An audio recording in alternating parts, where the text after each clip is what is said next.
Okay. Okay, I think we're going to get started. Okay. Thanks so much for coming, everyone. My name is Keith Miller. I'm an investor and developer here in Missoula. For those of you guys who it's your first time, the Missoula Real Estate Meetup has three main goals. Learn more about the Missoula market, share strategies and information, and make genuine connections. So our sponsor this month is TSI, Title Services Inc. My favorite title company here in Missoula, super responsive to any questions or issues that come up. Brady Potts is your guy to talk to there if you have any questions about something like that.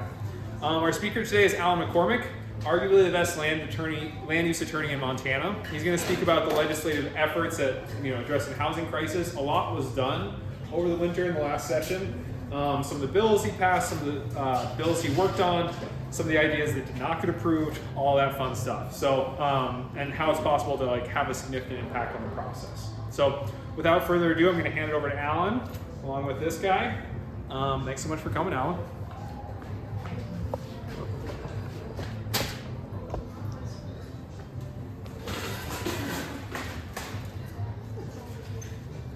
Hi.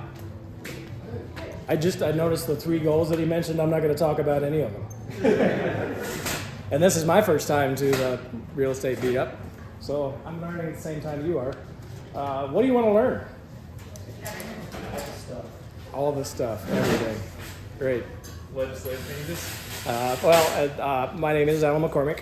You got that right. I don't know about the arguably the best land use attorney, but I'm certainly in the thick of it. I am an attorney with Garlington Lana Robinson, went to the law school here at the U. Been doing this for 20 years. Before that, I was a land use planner and did the regulatory side of things and have done various lobbying efforts with the legislature since the 1995 session.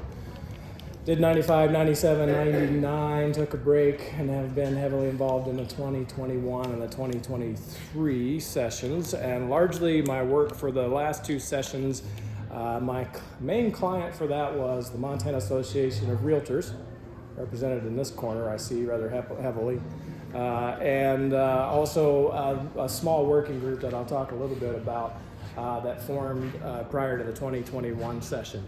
You all know about the Governor's Housing Task Force, right? Governor Gianforte, in advance of the 2023 legislative session, realized he was getting some pressure about what are you going to do about the housing crisis, and convened a working group of about 25 or so folks on the Housing Task Force to just throw out anything on the table that might have an interest of dealing with the housing crisis and see what sticks. Out of that, they prepared a report that went to the governor's office to start looking at legislation. Prior to that, and cryptically mentioned in that report, there was a working group of about 5 people that started about around 2020 to try to look for the same kinds of solutions. And that working group, I was on that working group, and we continued to work through this session, just sort of in concert with what the governor was doing. And so we ended up writing some stuff that the 2021 legislature passed, and they liked it so much they encouraged us to continue to working on it for ideas for addressing the housing crisis. How do you address the housing crisis if you're dealing with legislative stuff? Who here has worked on subdivisions? How quickly did it go? How cheap was it?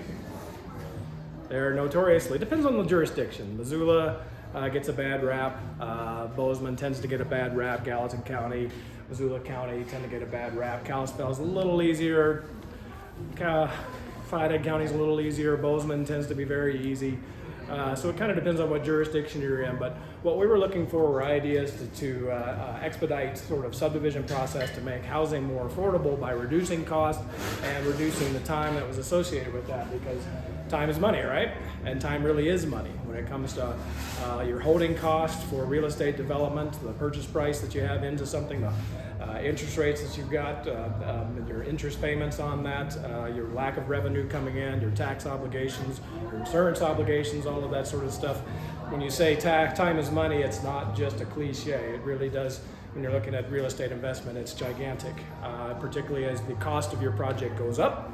time becomes much more and more important. So one way that we figured we could make housing more affordable is by trying to make it easier to do, which means faster and cheaper. And whether we have succeeded in any of that is left to be determined. So I'm going to run through a list. This is my handy list here of what the legislature did. And I don't have time for everything that the legislature did, so I also talk fast. If you want to ask any questions about any of this, feel free. We can certainly wait till the end. Take notes, mental notes at least, and we can come back to any of these sorts of things. The biggest one was Senate Bill 382. It's called the Montana Land Use Planning Act. This is the most radical change to Montana Subdivision Act since 1993. In 1993 was the first time that Montana started to do criteria for evaluating subdivisions. And so if you had it also before 1993, if you had a parcel division that was less than or greater than 20 acres and more, you didn't have to go through subdivision review.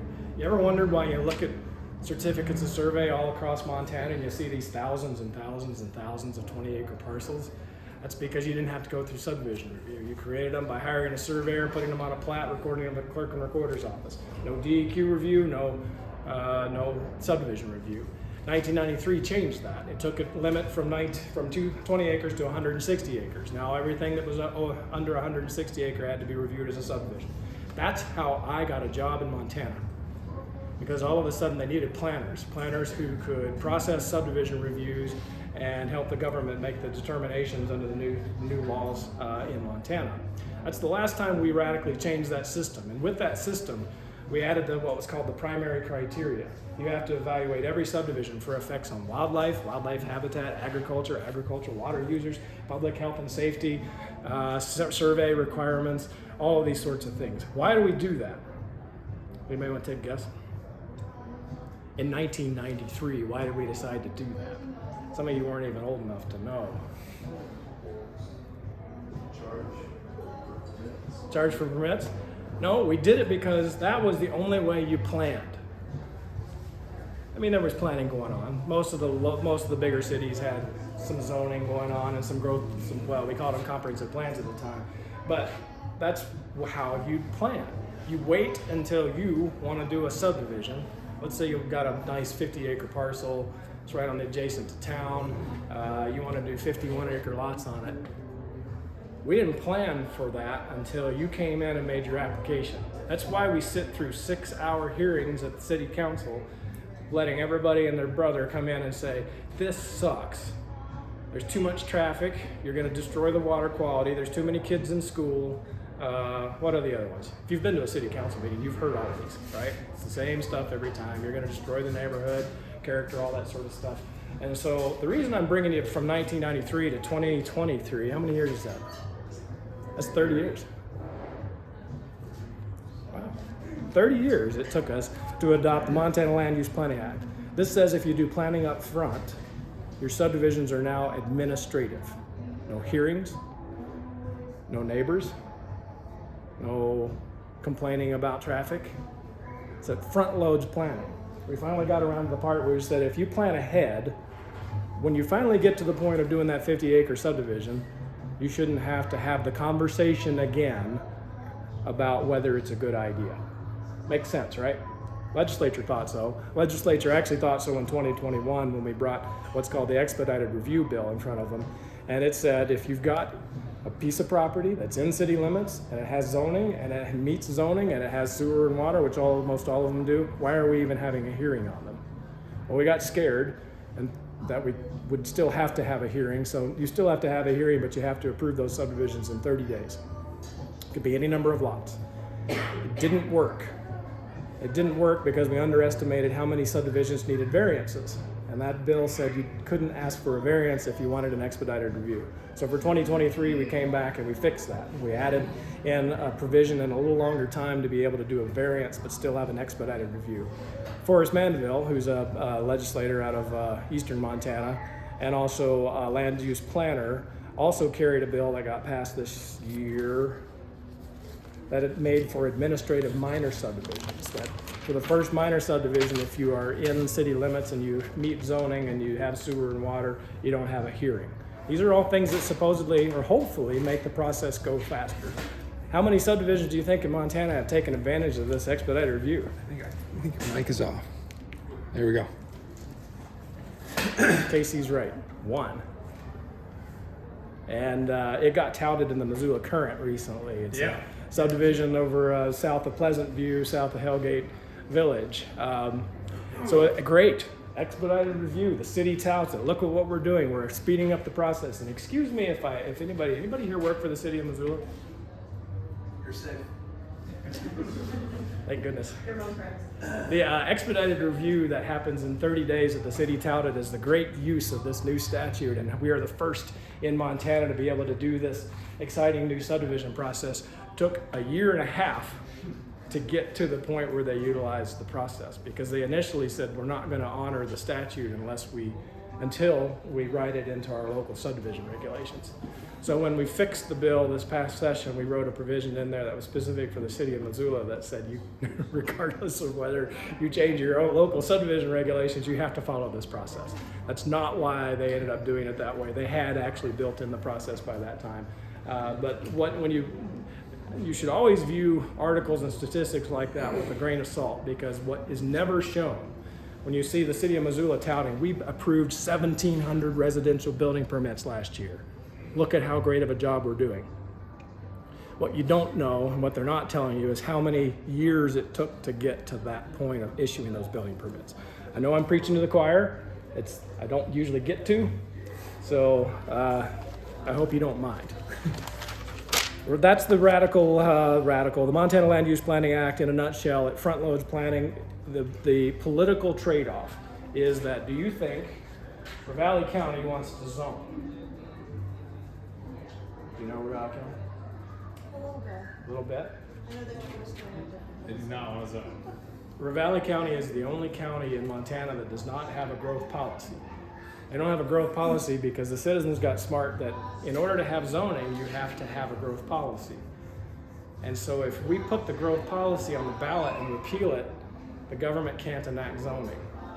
That happened about 12, 14 years ago. And so they don't want to zone. So we realized for political acceptability, if you're going to have a radical change, to force cities to front load planning, which they're really doing anyway. The only thing this bill is doing for cities is making them do a little more front load planning, but it gets us administrative subdivision on the back end. They have 3 years to do it. And hopefully at the end of that 3 years, Missoula is going through the process now of incorporating it into its code update. So we'll see. And places like Missoula supported this bill as a way that they could help speed up their processing time as well. Some more in the weeds stuff. Senate Bill 245, cities over 5,000 residents must allow multifamily structures in any zoning district that is primarily commercial in nature. Sounds like a great idea, right? Now, if you have a commercial zoning district, you can put a multifamily structure in it of pretty much any size without any blowback from the city. The city has to allow it to happen. The reason I sound a little skeptical in it is most cities' commercial zoning districts already allow multifamily housing in them. It was a rare instance where you had a commercial zoning district that wouldn't allow that to go place. So it sounds good. It will help. It is useful, but it is not a radical change.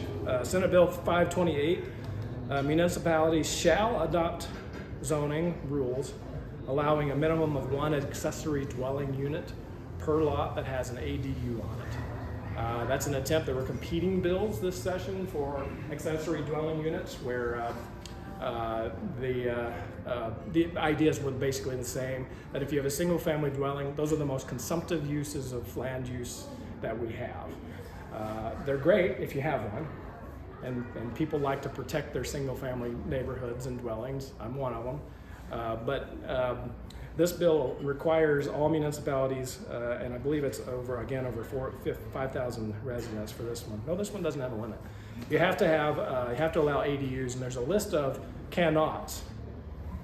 So if you've got a 5,000 square foot lot in the city, and I tell you have to allow an ADU on it, and you've got let's say a 1,000 square foot footprint of a dwelling on it, and you've got 3,000 square feet of available land, I can still say you can use an ADU, and then by increasing the setbacks or requiring easements, I can very quickly make that land disappear as available for ADUs.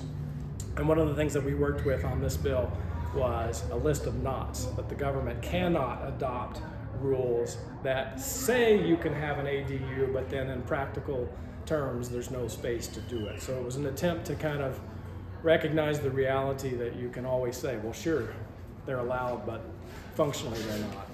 Senate Bill 323 requires duplexes allowed in any zoning district which provides only for single family. You see a theme here. There's just the legislature was looking for multiple ideas, and instead of consolidating these into one bill, there are kind of multiple bills that were passed that address kind of the same thing.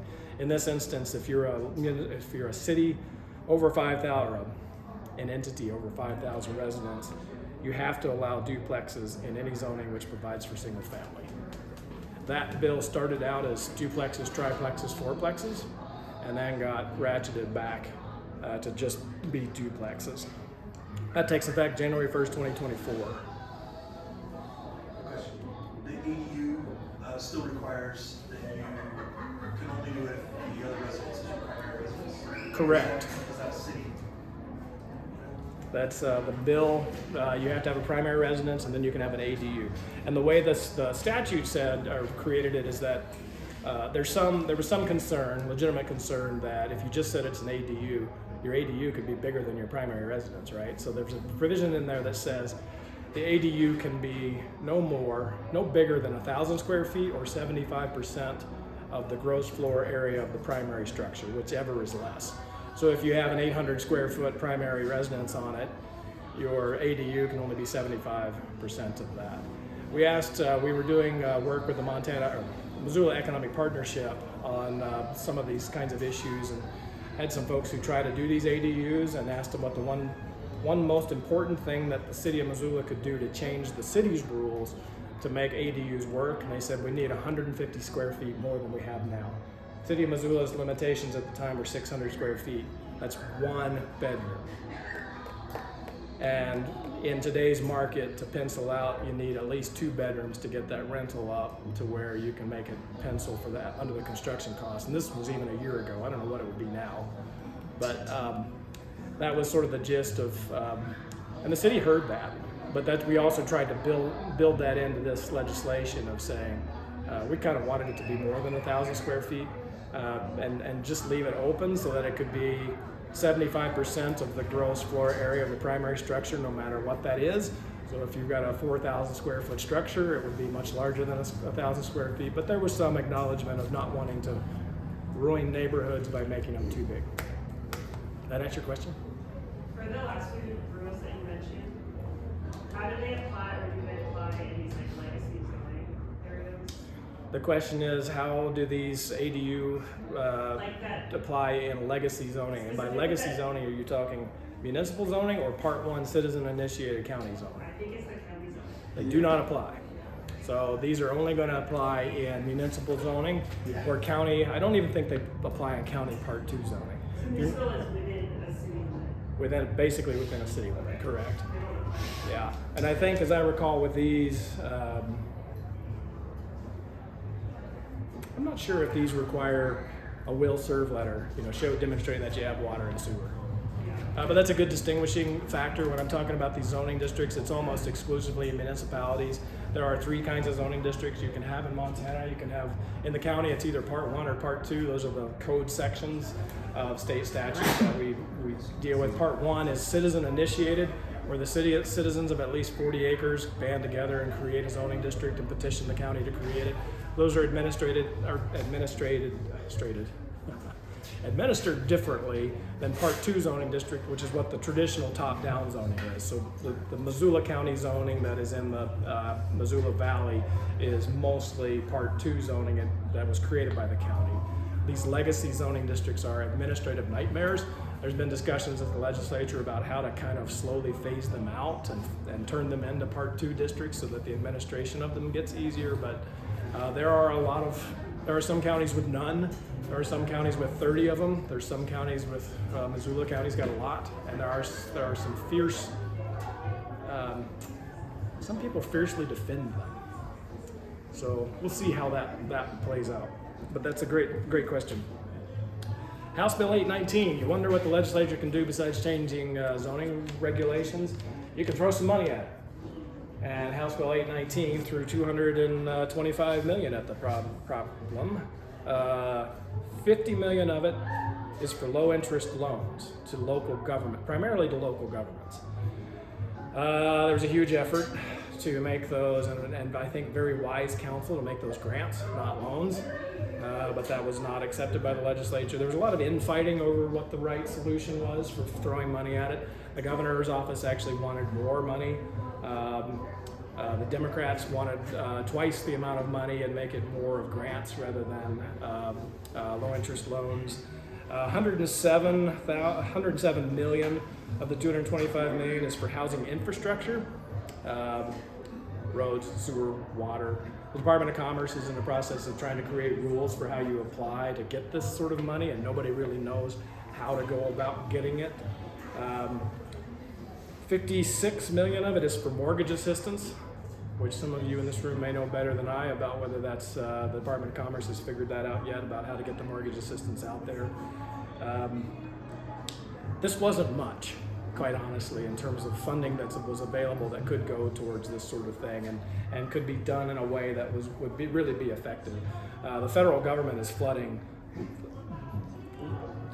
factors of 10 more dollars into Montana for programs to create infrastructure and to support affordable housing than the legislature did. And by the way, I am passing no judgment on how good any of these bills are or not. Some of these I had nothing to do with it. Some of these I actively wrote with our clients. Some of them we made suggestions that weren't incorporated into them. So I'm not passing judgment, trying not to pass judgment on the wisdom of any one of these or whether, but I do think we probably could have thrown a few more dollars at the issue. We certainly had it. Define low interest. Define low interest. We don't know yet, unless the rules have come out. The question was define low interest loan. We don't know unless the rules have come out in the last week or two. We're still waiting on the Department of Commerce to tell us and create the application process for that. I understand it's coming, and it may have come since I last looked about a month ago. Is there any discussion about subsidizing low interest loans or anything like that to developers for affordable housing? The question is there anything being done to subsidize low interest loans to developers to do this sort of thing? Not directly.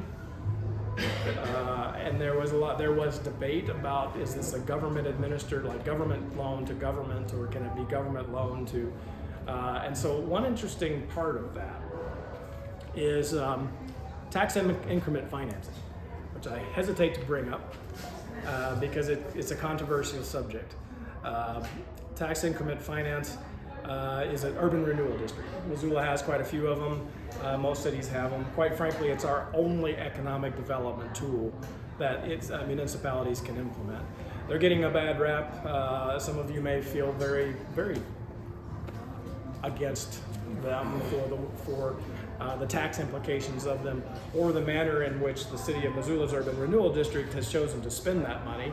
But nevertheless, they are an economic development tool. The 2021 legislature defined infrastructure that you could use tax increment financing for. They added the words workforce housing. But all they did was they added workforce housing into the definition of infrastructure for purposes of using urban renewal district funds, TIF funding. The 2023 legislature then went in and provided a definition of workforce housing. And so now there's actually an AMI, and I'll get the numbers wrong, but I want to say it's 60 to 120. It may actually be a little higher or lower, or I can't remember what it is, but they define what workforce housing is. So now there is urban renewal money can specifically go to workforce housing with a definition of what workforce housing is. The Bellagio project out here is something that got TIF money even before the workforce housing definition was changed. The Scott Street project that Edgell did also got TIF funding as wasn't technically workforce housing, but it was kind of that idea. So there are back-end ways to get funding for private investment. Yeah. Just really quick, there's the city is holding a meeting on that using TIF money for workforce housing on November 2nd. If anybody's interested, shoot me an email. I just got it today. It's the redevelopment agency is doing this.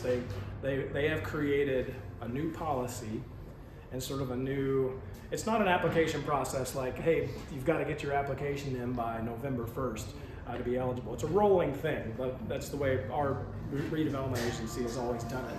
Other cities do it differently, but in this instance, they're doing a series of these meetings to try to teach folks like yourself how to take advantage of this new opportunity to get money for infrastructure for workforce housing. So we had a meeting with them. It's the Missoula Economic Partnership. We had a meeting, actually it was the Land Use Committee of the Economic Partnership, had a meeting with the redevelopment agency because they wanted us to help them get the word out, but they also wanted feedback. And the strongest feedback we gave them is right now, you gotta make all the investment, and when you're done and you have your bills, then you give it to them and they pay you back, which is good. But it would be, we suggested they be better if they could give some of that money up front, which is really would be a radical change for them. They're afraid you're going to take the money and then not complete the project, of course. Valid concern that they can address. But one thing of you getting the money up front is you now need a lower loan for your infrastructure, and your interest costs go down significantly because you're not making those interest payments. So that was an idea we suggested to them, that they could figure out ways. And like with infrastructure, if you're doing a subdivision, let's say you come up with a piece of property or an infill project, but you've got to upgrade the road, you've got to put in a new upgraded sewer main, you've got to do sidewalks or something like that. If you can figure out a way to do that up front, because you're probably going to have to under the city's rules, we did figure out that they will agree to pay for some of that infrastructure work and then cut you a check for it when you're done with the infrastructure work. So you may still have the rest of your development to go, but they are looking at ways to be accommodating for that. So yeah, what was the date? I forget that date. I believe it's November 2nd. Yeah, November 2nd. I think. Yeah. Yeah. And they're, I think, intending to have the actual application ready to go, or at least the draft application for the funds available for Cool. They have a product sheet too. I think there's like 6 different products you get, like land acquisition, low interest rate loan, which is maybe the Fed borrowing rate. Then there's a couple other ones on there. They're still trying to figure it out. They have some really long contingencies on it though. Like some of those products are like 75 years is a low or a medium income. Yeah, you would have to guarantee the product you're creating as an income restricted item would have to be income restricted for 75 years. What they kept telling us though is we have exceptions for everything. Just apply, tell us what exception you need, and maybe we'll grant it. I know that's not a whole, it's not a great incentive, but I mean they really want this to work, and we'll see. Just need some folks to give it a try, and I think they'll adjust their process as they're going along. I got a few more if you want to hear them. I do. Real quick, what was the Senate bill with the admin minor subdivision? Senate Bill 17. 170? 17. Sorry. 170? 170. Yes, 17. Senate Bill 131. Anybody ever done an exemption like a boundary line adjustment or a family transfer? How long did it take? Still working on it. Yeah, that sucks. It was 3 months. 3 months. That's fast. Yeah, that really sucks. And so, and there's no need for it. There's supposed to be exemptions from subdivision review. They're supposed to mean that the subdivision regulations don't apply, and the subdivision regulation design standards don't apply, and infrastructure requirements don't apply. They're just exemptions from subdivision. You want to move a boundary five feet over, that should be it. Unfortunately, that has not been it. And Missoula is not alone in this, but Missoula has gone to a process recently where they say, you want to move that boundary 10 feet? Guess what? Your sidewalks don't meet city standards. So as a condition of granting this, you're going to have to bring your sidewalks up to standard. So this bill says you have to process exemption applications within 20 working days, 20 or 30, 20 working days, and you are prohibited from imposing conditions upon the approval of the exemption. It's exactly what we need, right? City's already figured out a workaround. And so the 2025 legislature will be addressing this again, I'm quite certain. Guess what's gonna happen after that? Which one was that? That is Senate Bill 131. Senate Bill 211, if you really want to get into the weeds, if you've ever been at a subdivision hearing, every government at a subdivision hearing is supposed to have a discussion at the end of it of whether any information or comment submitted at that hearing was new information. And almost none of them do it. It's a requirement of the law, and this bill makes it easier to handle that process if you're really in the weeds. House Bill, that was House Bill 211. House Bill 246. This one's funny. I mean, it's funny for a land use attorney. It's, we got to look for humor. Anyway, House Bill 246 now specifically allows zoning districts for tiny homes. You can have a tiny home zoning district, and the definition of tiny home is between 350 to 700 square feet on a permanent foundation and used as a single family dwelling for at least 45 days at a time. So they're trying to get away from the idea of short-term rentals. Why do I, the geek that I am, why do I think this is funny? There was no prohibition of doing this in any zoning district to begin with. So it didn't need to be there, but I guess it feels good to now have explicit permission to do tiny home zoning. Senate Bill 407. Anybody here ever taken a sign package through Missoula's Design Review Board? Yes. So much fun. Senate Bill 407. I don't know who this was targeted at. The exemption, the 20-day working bill on exemptions, that was directly targeted at the city of Missoula. The Senate Bill 407 prohibits local governments from delegating the determination of compliance with local design standards, i.e. zoning, to an outside board, and specifically says that the determination of compliance has to be made by the employees of the municipality, which is a mistake because some municipalities use contract planners, and so that was a mistake. But what this does is it eliminates the use of a design review board. And the city of Missoula, to their credit, was already considering pulling things back away from theirs because they realized it was kind of an extra use of time that didn't need to be there. Who this really impacts is the city of Bozeman. If you've done any projects in the city of Bozeman, they run everything through basically a design review board that has architects and engineers sitting on it, and they make huge determinations about whether your exterior facade of your buildings complies with their standards. And so now they're not going to be able to do that. All of that's going to have to run through the employees of the municipality to make that decision. So it's a pretty big deal. Senate Bill 130, again in the weeds. This allows the local government to consolidate planning boards, zoning commissions, and boards of adjustment into one board. Lewis and Clark County 2 years ago enacted its first zoning district for the Helena Valley. When you have zoning districts, you have to have a board of adjustments. They can't find anybody to sit on it. And it's a problem. I mean, getting volunteers to sit on these boards. When you have a planning board that considers subdivisions, you have a board of adjustment that considers zoning variances, you have a zoning commission that considers the adoption of zoning, it's hard to find enough people to sit on all these boards. And so this bill allows you to consolidate those into one board as a practical matter. House Bill 748, can't read my writing, 748 changed current zoning says that zoning has to be, it has to protect public health and safety and morals.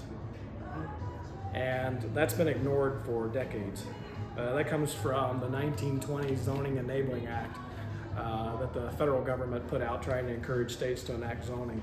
And this changes morals to separation of incompatible uses, which was also the 1920s idea of what zoning was supposed to be about. It was like you can't put this belching industry next to single family homes or I mean not multifamily homes. And so zoning started out in the 1920s as this mechanism of separating incompatible uses. That's the root of it. And so I don't know that this did anything to change Montana law, but it's in there. That's all I have. There are probably 8 more bills, but they're all they get even weedier than this. But that's what I had in terms of what the legislature did to try to address the housing crisis. Your mileage may vary on whether you think that they did a good job. We have a land use law conference coming up in Helena in a couple of weeks, and the governor's policy director is coming, and we asked him to present specifically on that idea. Is the governor happy? Is the governor not happy? And what does the governor want to do in the interim about trying to address this? So I have my reservations about whether we'll get a candid discussion, but it should be interesting anyway. So these are all passed? These are all passed. All of these are enacted. Some of them were effective on passage. Some of them have a delayed implementation of January 1st, and some of them had no date, which means they default to the October 1st date. So October 1st every other year we get all kinds of new laws, whether you know about them or not. That's sort of the default date for when new laws come into effect. Megan? Do you know when the city of Missoula rolled out their, they had a city council meeting or having a city council meeting this week? They seem to be delayed, don't they? You're referring to the city to make a lot of these, the city's required to make these changes. They had to do so largely, some of them by October 1st, some of them were effective immediately, and they're choosing to do it by an interim zoning ordinance. And they seem to be a little delayed in processing that. I saw that meeting too. I thought it was supposed to be this week. Isn't it in committee tomorrow? I think it's Monday or something. Is it? Yeah, the next meeting. Yeah, they're a little delayed. So they Casey? In the duplex allowed in a single-family zoning bill, will local covenants still override that? That's a great question. The question is, do local covenants override all of these zoning things? And the answer is yes. When you have private covenants versus governmental regulations, whichever is more strict is going to apply. And there's been some problems. There's lots of areas of, downtown Bozeman or just to the north of Bozeman is a great example where you've got old covenants in an area that has clearly changed beyond single family zoning. And so the legislature has toyed with over the ideas of having a process to get rid of covenants. And as you can imagine, people get pretty bent out of shape. Most of you probably live in areas with covenants. I do. I'm violating 2. Covenants? Sorry. On the covenants, so how enforceable are those covenants? I was talking to Keith earlier, haven't had a meeting on it or haven't acted on any of those covenants in a number of years. Is there a sunset date where that's no longer enforceable? Good question. The question is basically how enforceable are covenants when they've kind of languished over the time. It kind of depends. Most covenants, virtually all of them that I see, they're enforceable by an HOA if an HOA was required, but they're also enforceable by any landowner, any owner of property. And so even if there was supposed to be an HOA and the HOA disappears, they are probably everything, it's like my contracts professor said, the answer to every legal question is always, it depends. Because it's always factually specific, but usually the covenants say they're enforceable by the HOA or any landowner, and as long as they don't have an expiration date in them, there's lots of other little bits of language about running with the land and creating a common scheme and that sort of thing that needs to be in there. But assuming it meets the basic legal requirements and does not have an expiration date, they are going to continue to be enforceable whether anybody's done anything about it or not. The caveat to that is you can get waiver situations, and you can get estoppel and latches arguments. If you've got a covenant that says you can't have fences, and 60% of the dwellings within the area covered by the covenants have fences, you've got a pretty good waiver argument or a latches argument. It's just been there too long, the violations have been there too long, you can't enforce them. But the only way you're going to know that is for somebody to file litigation, go to court, and make the argument. How do you find, if I'm looking at a parcel, find and fit as covenants? Like, where's that information? That sounds like a great question for our sponsor this evening. Brady's not here. He's on the planning board. That's the thing.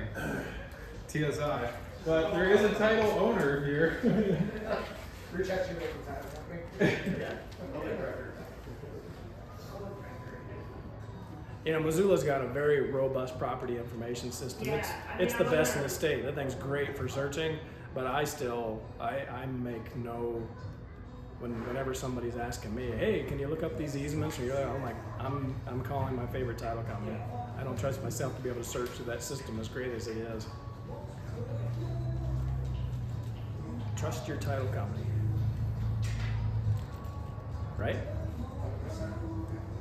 Working on a second here. Well, not tonight. Don't put an order until tomorrow morning. Any other questions? I have a question about the latest property tax increase. Latest property tax increase. I had nothing to do with that. I have a contractor I spoke with today about bidder who said it was because bidder and Missoula will now declare resort communities. Oh, fascinating. Incorrect. 100%. The short version, and again, That would be like probably a lodging tax or sales tax. yeah, there's an ability for certain communities of a certain size, like Whitefish and all that, can enact a resort tax. It's a by vote enacting a I mean, the resort property tax. tax goes across the state, right? Yeah, property tax has exploded. Everybody knows that, and It's around the country. there was passing no judgment here, but I can explain part of what happened. You all know all about your valuation, right? Valuation exploded. Our legislature meets every other year. This is not the first time that valuation has exploded. The valuation used to be on a 6-year cycle, and so it took 6 years for reappraisals to happen. And now we've gone to what is a 2-year cycle now for reappraisals.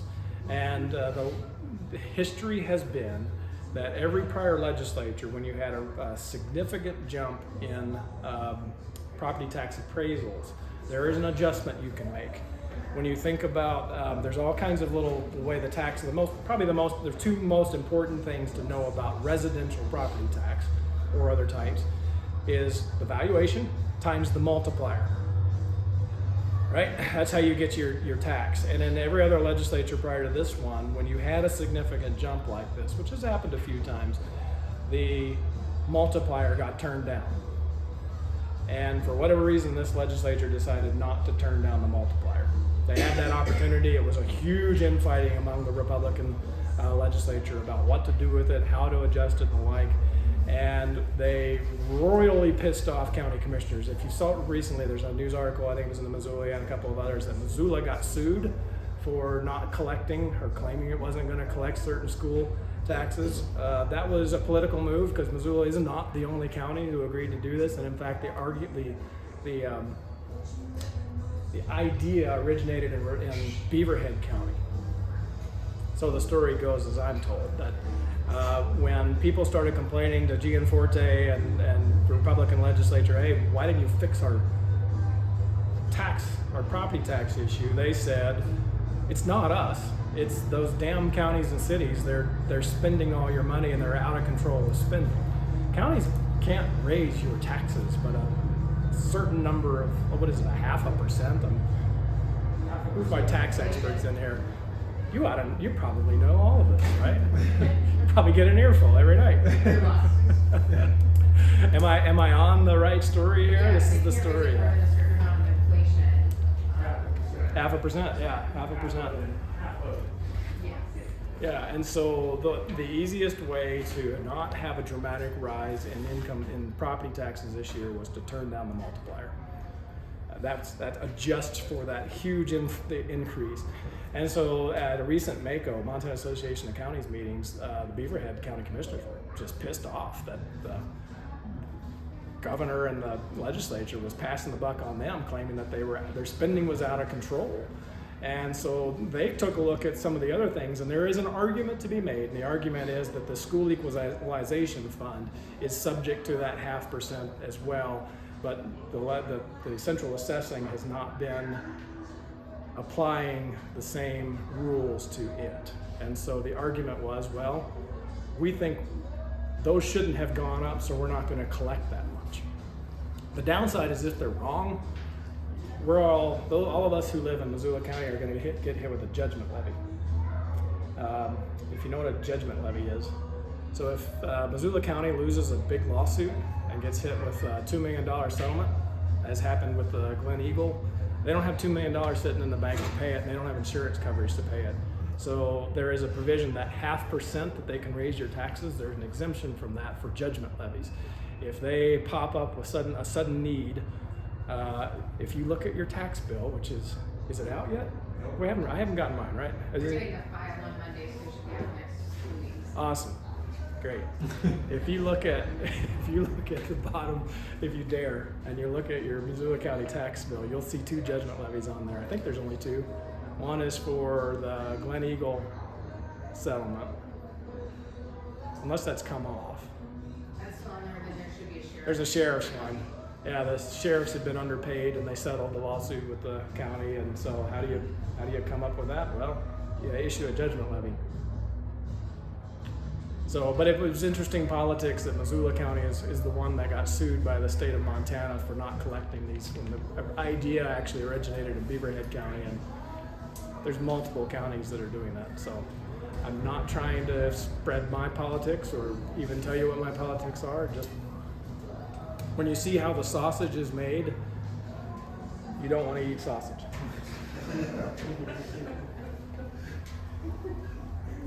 Casey? Philosophical question. Love those. Do you think we can build our way out of the housing affordability crisis? Oh man. So KC has apparently been stirring that dart up for a while and asked the question, can you build your way out of a housing crisis? Cost crisis. One of our county Builders all tell us they can't build a house and sell it for under $400,000. One of our county commissioners has specifically said you can't build your way out of a housing crisis. That is a philosophical I question. agree with that 100%. Yeah. I don't know how you do Worried it. that we're building our way out of it, that we're building apartments. We're not building neighborhoods, we're building houses or apartments just to build them. We're losing the neighborhood.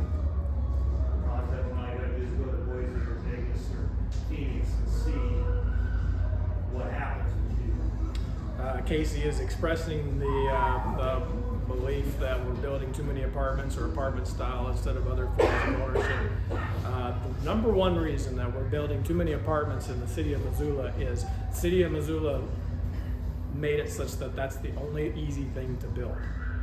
We have said that to them over and over and over. When you make us go through 1.5 years to get a subdivision approval, but I can go get a building permit for an apartment building, what do you think I'm gonna do? Building permit still takes 8 months. But that's what you're gonna do. And even then, think of the the Grant Creek Village apartments that are behind Cracker Barrel. That took us 1.5 years to get approved. And it's a 700-unit apartment complex on a gravel pit behind Cracker Barrel. Why did that take 1.5 years? So That's a lot of the buffet line. yeah, we tried, when townhouse exemption came to be, we could record a townhouse document without government approval and create townhouse. I did one. It's at the corner of Eaton and Spurgeon. Your mileage may vary of whether you like the look of it or not, but that was 72 townhouse units, I think, 60-some, 70. And we did it, we didn't need a permit. I wrote the documents and we recorded them. So you didn't like that. Then we tried the Hillview project. Anybody remember the 21 city council meetings on the Hillview project? That was lots of fun. We got that approved. The funny thing about the Hillview project is that 2 years before we got it approved with no city meetings at all. Because at the time, all you needed was zoning compliance. It complied with zoning, and so we got the zoning compliance permit and had the entire project approved. And then the development didn't move forward, so that it lapsed after 2 years. And by then the city had caught on and turned townhouses into a conditional use permit. So now you didn't need a zoning compliance permit, you needed a zoning conditional use permit, which meant you had to go in front of the city council and get approval. So the exact same project that got approved with no government approvals then took a year and a half and 21 city council meetings to get approved. Am I dissuading anybody from trying to develop in Missoula? Well, the city of Missoula is doing a code reform. Megan talked about that, what, 2 months ago? I think so, yeah. And that'll impact fees. Impact fees, they're here to stay. They haven't gotten worse in a year. City updated them, what, a year ago? Year and a half ago? So let's say I have a really good idea, and I wanted to do who do I need to talk to? For what? Well, no, I'm not gonna tell you my good idea, but like. Well, I didn't mean the idea. I mean maybe an idea for building something, for legislative for stuff? a law. I wanna make For a a law. So, Okay. for the state. State? Yeah, gotcha. You hire Legislator outside of a lobbyist. What's the actual way to get this done? What's the actual I mean, way to not get this the- done? Not the school The drive. beautiful thing about the Montana legislature, no matter your party affiliation, is it does tend to still be a citizen legislature as compared to the professional legislatures of most other states. It's mom and pop are still there. You know, there's very few attorneys there. There's no professional politicians. I mean, by that I mean that's their only job. And so it's finding out who your local representative is or your local senator and going to them and saying, I have an idea. For you, if it's related to real estate, you would work it through the Montana Association of Realtors, right? But how does a bill become a law? How did we create the Montana Land Use Planning Act, the most radical change in 30 years? There's 5 of us. Did you guys hire lobbyists? Sort of. So there were 5 of us that wrote that thing. I was doing work for that as a paid, I hesitate to use the word lobbyist, because lobbyist in Montana is actively appearing and trying to influence legislation. And so all the work you're doing of writing bills, analyzing bills, telling people whether this bill is a good idea, here's a word you should change, all that sort of stuff. If that's outside the legislature, it's not considered lobbying, but you might consider that lobbying, and that's fine. You know, that use whatever definition you want. But that was 5 of us. It was the executive director of the League of Cities and Towns, who's a land use attorney. It was the land use attorneys hired by MACO. It was the president of the land use or the Montana Planners Association, and me, who was doing it on behalf of the Realtors Association. And we just we work in this area, and so we thought if anybody's going to make the change, it's going to have to be the people who write it and know how it works, because you can't wait for the legislators to go, hey, what is this? The 20 working day for the 20 working day for exemptions, and no, that was an idea that I just wrote and said, because the Association of Realtors were saying, you got any ideas? And so I wrote it, got it to them. So then you go find the next step. When you find a sponsor, is you have, well, not a sponsor, when you have a good idea, you write it. You find somebody who can write it in the format that the legislature likes. It's not terribly hard to do it. And you find a sponsor. Larry Brewster is a sponsor that we like to use because Larry is a former city council member of Billings, and a likable guy. Not too radical, can stand up and make a presentation.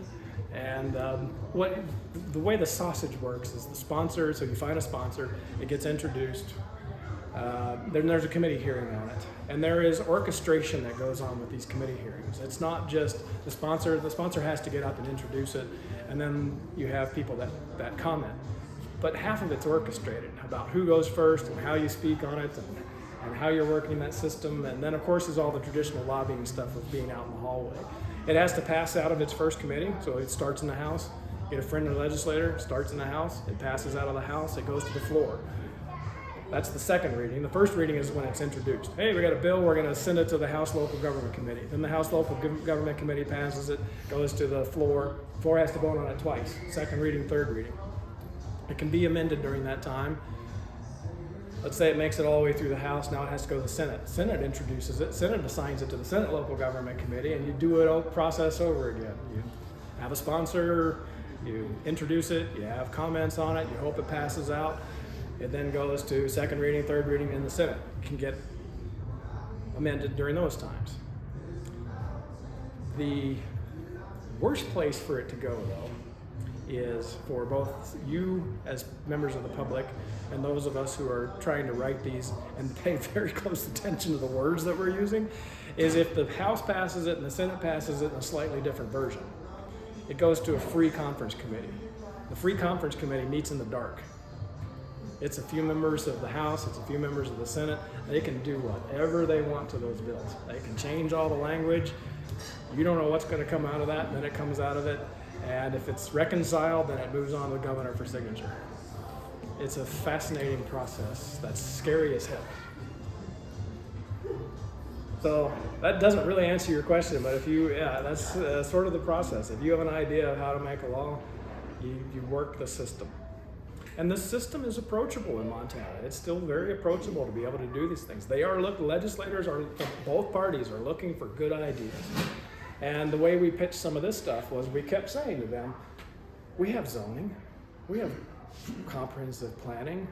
Why are we then having to go and listen to 6 hours of hearings for a project that meets zoning? And they said, yeah, why are we doing that? Well, you got any ideas? Yeah, we got a whole bill here of how you can fix this. And that's the kind of stuff they're looking for. So it's approachable. How expensive? How expensive is all that?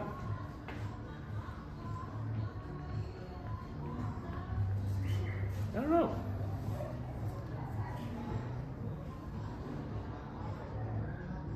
I don't know. That's a good question. Like with the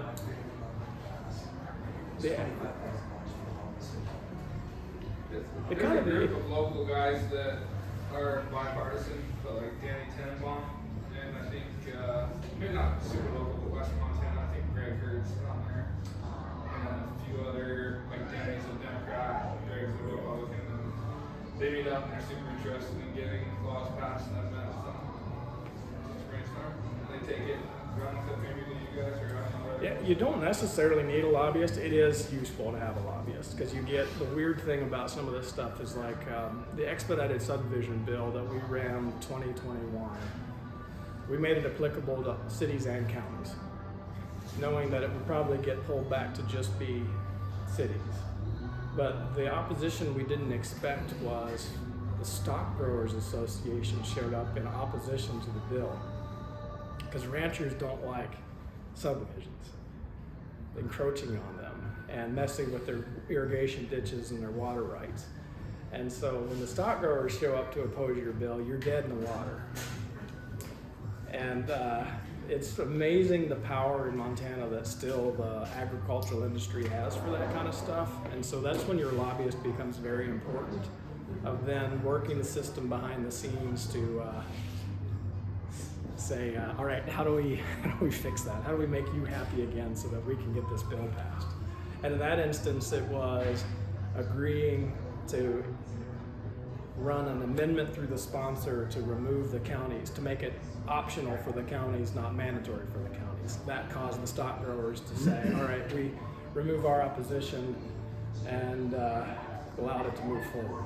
So how expensive can it be? You don't necessarily need a lobbyist, but boy, you just don't know.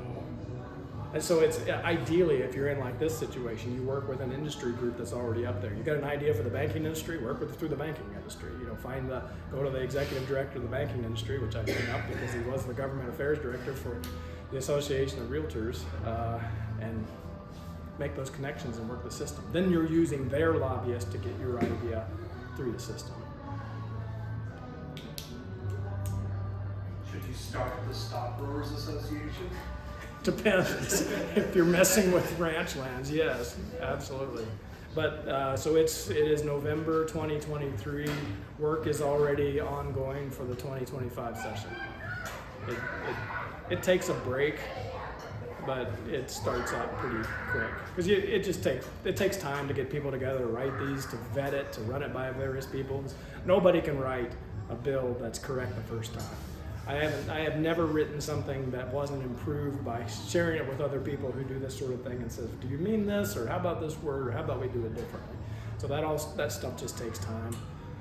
This comprehensive, the Montana Land Use Act, we didn't finish until about 2 weeks before the legislature started. So we kind of assumed it was dead in the water. We were just going to introduce it, start to get people familiar with it, and then let it die, and then tweak it and bring it back for 2025 and get it passed. But the legislature was so starved for something to do that would show that they were making progress in the housing crisis that it got passed through. So I know for 2025 and 2027 we're going to be going back and tweaking it and fixing the parts we got wrong and what's working and not working, but that's the legislative process.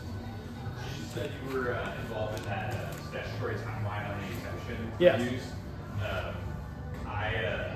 I just want to share my experience. I submitted one on October 2nd, and I got a call from the city yesterday, and of course they wanted to see some other improvements or something wasn't right on our proposed conditions, and they told me if I didn't correct it before that 20-day deadline, that they would eat our application fee. We'd have to resubmit it with a new application fee and go to the 20 days. I appreciate you get a response quicker, right, rather than a couple months, but I just feel like that wasn't the intent of that law. It feels kind of crummy.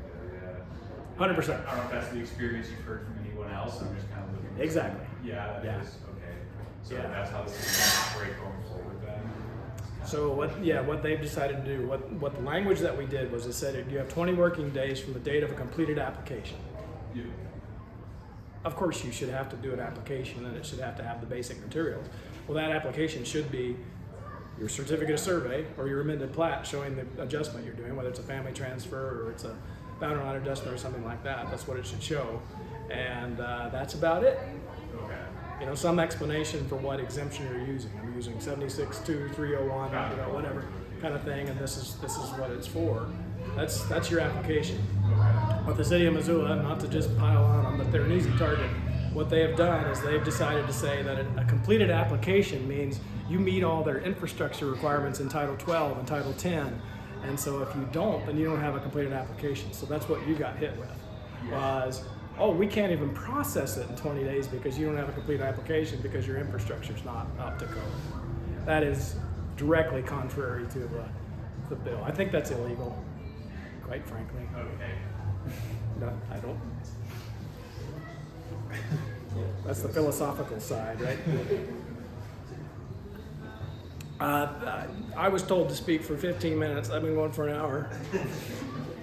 Good. Sorry for that. Other questions? Thank you for your attention. Thanks for inviting me, Keith.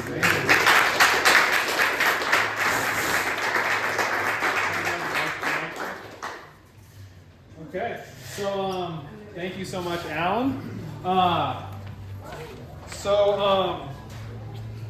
If this is your first time, just make sure to add your name, email address, just so I can get you on the invite list for next month.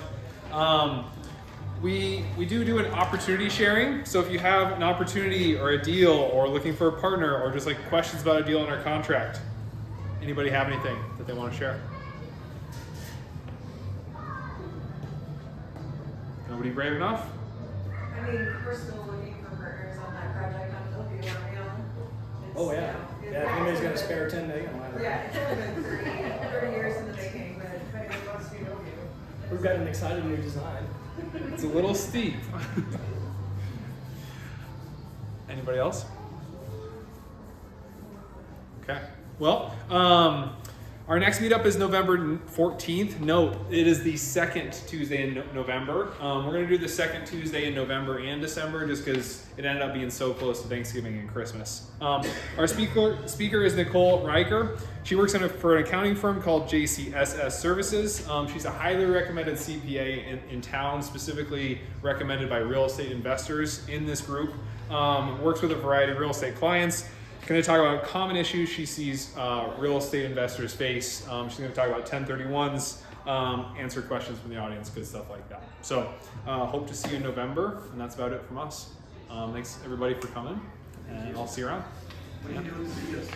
I'll post this on YouTube, and I'll release it as a podcast as well. Okay? So we didn't need to take notes? No, I guess not. Have to have it right